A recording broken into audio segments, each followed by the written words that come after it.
and welcome to this video. Now today I'm going to be reviewing a Style Council album which has been requested by a couple of people, users Mod69 and Cole Frontier. So thank you for requesting this. I'm going to be looking at Confessions of a Pop Group today. So in this video, I'll just be doing the usual thing, giving a bit of background information about the album, then showing you my vinyl copy, and then going over each of the album songs in detail. So this was the Council's fourth and last released album, it came out on the 24th of June in 1988. By this point in time, their popularity had declined substantially, although the previous year's Cost of Loving album reached number 2 on the charts, and they had a top 10 single with It Didn't Matter. It was a very poorly received album and soon fell out of the charts. So before the album came out, Confessions of a Pop Group, there was a non-album single, a song here called Wanted, which kind of showed them, this was almost sort of a throwback to sort of that May Ever Changing Mood kind of sound, Speak Like a Child, kind of the more sort of pop, sort of driven sound, and however this wasn't a successful single, so for the upcoming album, it kind of Weller felt that he could do something quite left field without even getting noticed. So on the album here, he embraces classical and jazz music for the first side of the album, and more sort of heavy funk and soul on the second side of the album. He said that the two sides, quite a sort of funny quote, first side's for pensioners, and the second side of the album is for younger kids. By this point, Polydor were growing a bit frustrated with Weller. However, they did actually give him a advance of £500,000 to record this album, which is quite a bit of money there. And recording it, they used quite innovative digital technology, which was still relatively new for the time, such as non-destructive edits of songs, and kind of complex overlapping of different parts and that stuff that would have been quite impossible to do with traditional analog tape. Another thing also worth pointing out was a major lineup change in the Style Council. Drummer Steve White temporarily parted ways with Weller, probably he was a bit miffed at his new direction, which Paul Weller was going in. However, Steve White would reunite with Paul when he started his solo career, and stayed with him for at least about 15 years after that. But long-time drummer Steve White, as far as I know, isn't on this album. So as a consequence of losing their drummer, the Style Council didn't tour to promote this album. Instead, they made a TV special, which I doubt many people actually got the chance to see. I don't think it was ever really aired all that much. I think it's kind of they just made it and I think it got a VHS release or something like that. And they also launched the album at an art gallery as well.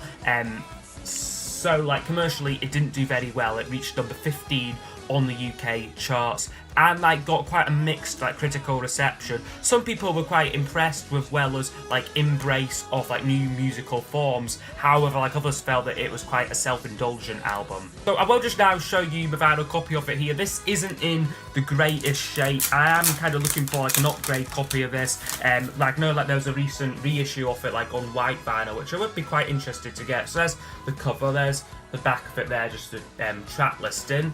And there's no gatefold or anything, and also this copy doesn't have the insert either. You got a little insert that had I believe it was a wee painting for every single track on the album that had its own its own specially commissioned artwork for it. But unfortunately my copy doesn't have that. So here's the label here, just different colours on both sides, and yeah, as I said, this isn't in great shape. A lot of scratches on here. Skips quite a bit as well, so definitely in need of a upgrade copy of this album. Okay, so I'm now going to go over each of the album songs in detail. I'll score each track out of 10, and then those scores will be used to give us a overall percentage marking for the album. Something inside takes me down again. So it opens up with a song called It's a Very Deep Sea, which is one of Paul Weller's, I'd say, most underrated songs. It's a very dramatic and sort of haunting piano ballad with great like lyrics like about sort of like diving, like which is compared to sort of like having like personal doubts. Like Weller said that this song was inspired by the Beach Boys song Surf's Up, which is another great song there. So like definitely a wonderful way to kick off the album with a really underrated Paul Weller song there. Trickles down the lane onto her shoe, onto. Next one is quite different. It's called The Story of Someone's Shoe, which is, yes, a very unique song this. It's kind of completely like a cappella, like this track here. Like he's got like these singers called the Swingle Sisters, like they do like this sort of like backing vocal part, which is kind of like the bed like off like the whole song really. I think it kind of works this song, like it certainly like grows on you. There's also a nice wee like xylophone like solo like in like the middle like off it as well. And so yeah, just a really interesting, unique song there.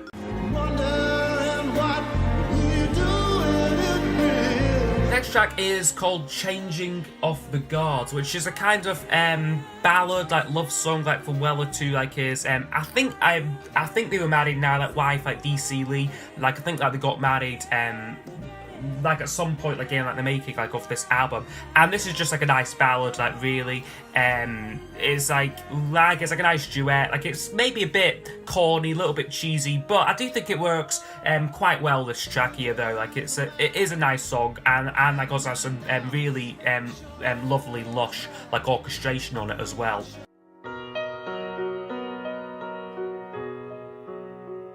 Now the next track is called The Little Boy in a Castle, which is a kind of piano composition like from Mick Talbot. Like I think this is the only song which he wrote like on this album. And I mean, it is a pleasant enough like piano composition. It kind of just gets lost really like on like the album. Like it's nothing special. There's no real like song development like on it. It is just kind of like Mick Talbot like playing away like on like his piano for a bit. So yeah, like not much like off a song there, but like pleasant enough like while it is on.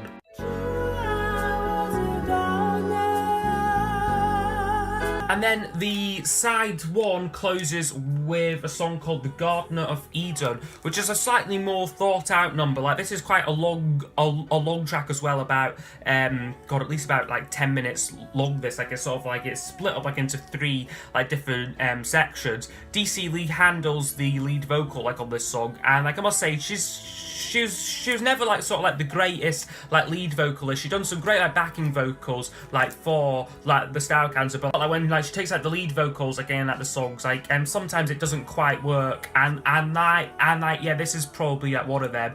I mean, it has some really nice memorable like musical passages like in it, like again like the orchestration like is like very lush. You can tell like Weller really did spend like that £500,000 like what he was given like sort of like recording like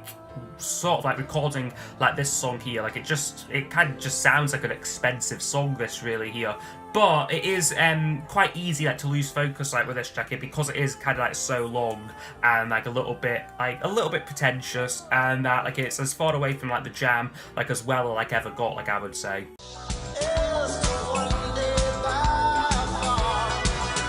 And then side 2 kicks off with what was the lead single from the album, a song called Life at a Top People's Health Bar, which I have got the 7-inch to it here, so I'll just quickly show this now. So there's the back of it there.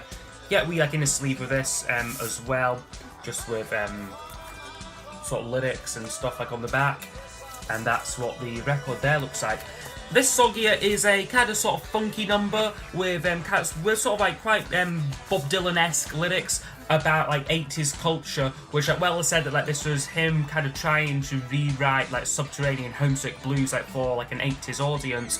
The song itself though really was a dire choice for like a single. It lacks a chorus, this track here, or like any like meaningful hooks, and like the production on this song is just too cluttery. cluttered, you know. The vocal like is absolutely buried like in horns and drums and like 80s reverb. So like yeah, like, no wonder this was a bit of a flop, like only reaching number 28 on the UK charts. The B-side like of the single, a song called Sweet Loving Ways, like is a much better song, which I think like should have like appeared like on the album. Like it's a very good track there, but like, yeah, Life at Top People's Health Form would get a 6 out of 10 from me. Like never been one of my favourite Weller songs.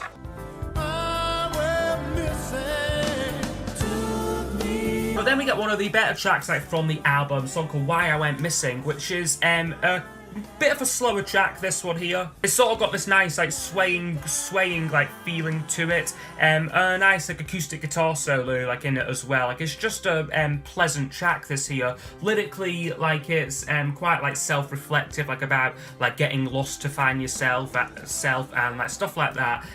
But like yeah, it is a nice track there, like Why I Went Missing. An 8 out of 10 from me.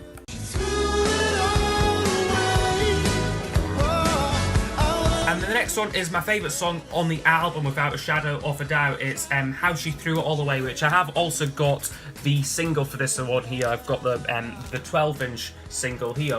And yeah, this is an absolutely wonderful song here. Like it's like almost like an unknown like Weller classic, like I would say. Like it's got that kind of throwback style council sound that's similar like to Wanted, like where it is just a wonderful pop song, really. Like it's got like really nice flutes on it as well. Paul Weller's vocal is stunning.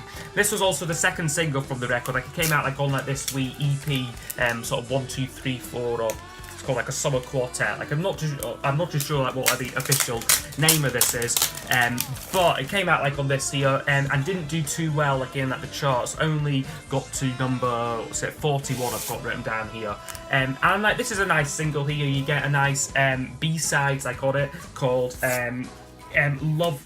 Love the First Time, which is a lovely song there, like I would say. And like also like on this you get a remix of Long Hot Summer and like a thing called I Do Like to Be B-side, the A-side, which isn't much of a track there.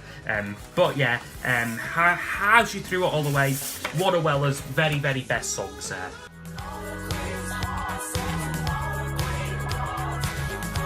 And then we're kind of propelled into the next one, which is called I Was a Dull Dad's Toy Boy. But it's kind of like, it's sort of all like written like just like in like one words, like sort of thing. And this is not a great song. It's 3 out of 10 from me.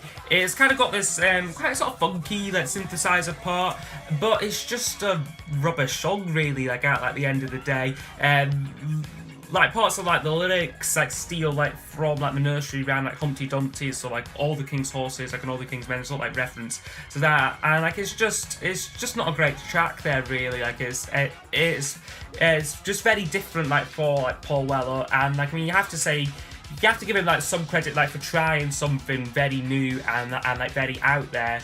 But the results like on this album like are mixed, and like this is one which I don't think like was a successful like experiment. 1, 2, and 3. And then the next one is called Confessions 1, 2, and 3, which is a song which is kind of more akin to the stuff on the first side. It's a lot slower. Like again, we've got some nice strings on it. Like it's a nice like arrangement. It's just not a very like. It's just not really like a standout track, really. Like I mean, it's quite slow, jazzy, and like also like for some reason it's got this weird kind of like audience applause on it. Like it's not like a live track, this, but like it's kind of got like this like applause like on it and that stuff. It just doesn't really work, this song, for me. Like it's just a bit boring personally.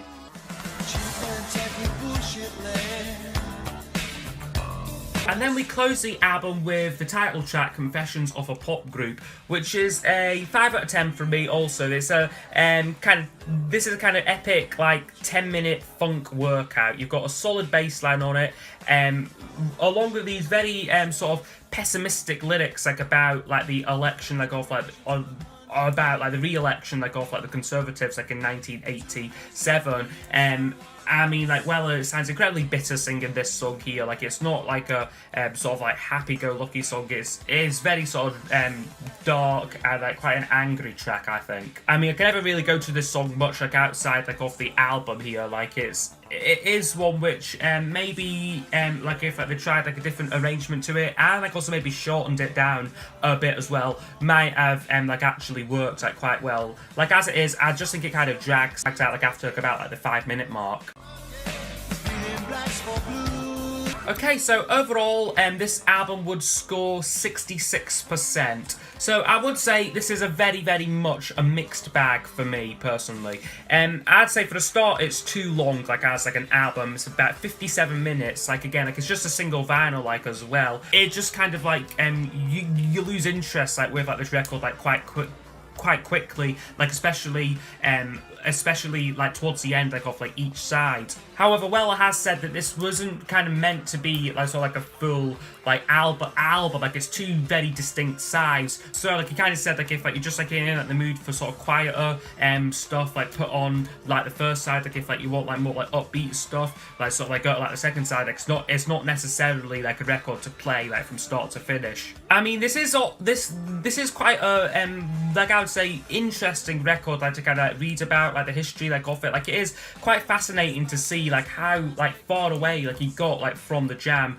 like in like 6 years. But for me, the best songs like on this album like are the songs which could really fit like on like almost any Style Council album. Tracks like She Threw It All Away and like Why Am I Missing and like It's a Very Deep Sea, like those kind of sort of like classic like Weller like songwriting like which could like fit like right on like any Style Council release. It's also in recent years been getting reappraised, this album, quite a bit. Like I've read like some online reviews will say this is like rated better than like solo triumphs like such as Stanley Rhodes and like Wildwood, which I think is kind of taking the piss a little bit because this is like nowhere near like up to like the same like quality like as like those records. It's maybe a bit more like ambitious like and like experimental, but as far like as like actual like song quality goes, like an actually like an interesting like enjoyable album.